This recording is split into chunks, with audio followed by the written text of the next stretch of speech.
Happy Wednesday. Today is Wednesday, November the 11th, 2020, and today's daily Bible readings come to us from Psalm 78, Jeremiah 31, 31 through 34, Matthew 24, 29 through 35, or you could have read Psalm 63 and then Joel 3, 9 through 21, and once again end up with Matthew 24. And today, it's not really going to be necessarily like, a big devotional kind of thing.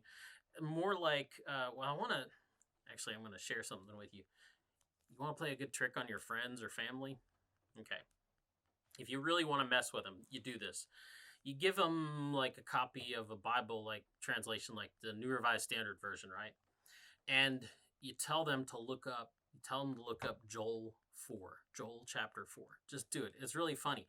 And then because what's going to happen is they're going to look for that and they can't find it, right?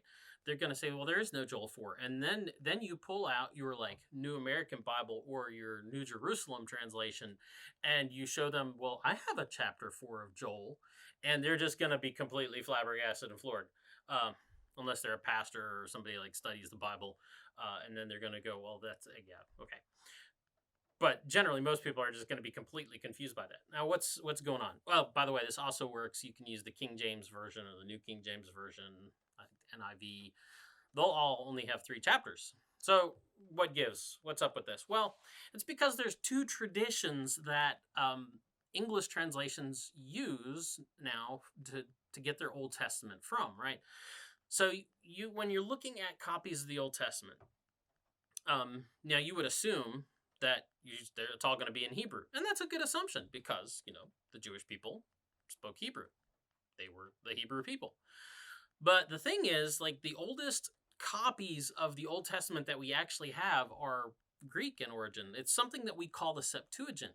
And most English translations rely on translation traditions that drew from the Greek Septuagint, the Greek copy or translation, which is in itself a very ancient translation, but it was the Greek translation of the Hebrew scriptures. And that is over and against what is called the Masoretic text, or named after a group of people called the Masoretes, who were like scribes that really kind of put it all in order. And so you either have the Greek Septuagint or the Hebrew Masoretic text. And like I said, all of our older English translations, they kind of rely on a translation tradition that goes back to that Greek Septuagint for its authoritative copy of the Old Testament. Like, the King James relies on something called Jerome's Latin Vulgate for its copy of the Old Testament, and Jerome's Latin Vulgate was relying on the Septuagint. That's why that happens. And surprise, surprise, if you look at a copy of the Greek Septuagint, there's only 3 chapters to Joel. But if you grab something like a copy of the Jewish Publication Society Tanakh, lo and behold, there's 4 chapters in it. And here's the thing that you have to realize, though. The texts are basically the same. They say the same thing. It's just the numbering's different. And that kind of leads me to another point that we have to remember. Some people sometimes get caught up on all the wrong things about the biblical text, and they worry about all the wrong things. And especially, like when it comes to the numberings and the chapters and the verses. And here's something you need to remember. The numbers aren't holy. They were a tool put in by scholars and scribes to kind of help guide us through the text so that we could find our way to the important bits. The numbers aren't holy. The text is. The text is important. The words that God gave us in this thing we call the Bible are the things that are important.